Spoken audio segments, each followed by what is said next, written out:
ఒక ఊరిలో రామయ్య అనే ఒక పేద రైతు ఉండేవాడు. ఆయన చాలా కష్టపడేవాడు. కాని ఎప్పుడూ తన పేదరికం గురించి బాధపడేవాడు కాదు. ఆయనకు ఒక చిన్న పొలం ఉండేది.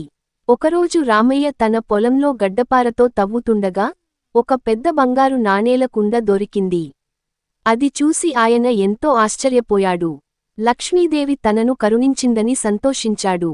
కాని మరుక్షణమే ఆయన మనసులో ఒక ఆలోచన వచ్చింది.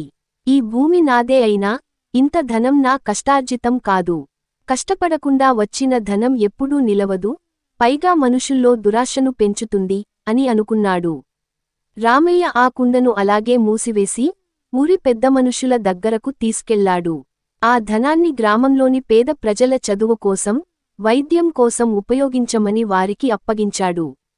రామయ్య నిబద్ధతను, నిజాయితీని చూసి ఊరి ప్రజలంతా ఆయన్ను ఎంతో అభినందించారు. కొన్నాళ్ల తర్వాత రామయ్య పొలంలో వేసిన పంట ఊహించని విధంగా బంపర్ దిగుబడిని ఇచ్చింది. ఆ సంవత్సరం ఆయనకు చాలా మంచి లాభాలు వచ్చాయి. ఈ కథలోని నీతి, నిజాయితీ, కష్టార్జితం మాత్రమే మనిషికి నిజమైన తృప్తిని, గౌరవాన్ని ఇస్తాయి. ఆశపడి తెచ్చుకునే ఉచిత ధనం ఎప్పటికీ సంతోషాన్ని ఇవ్వలేదు.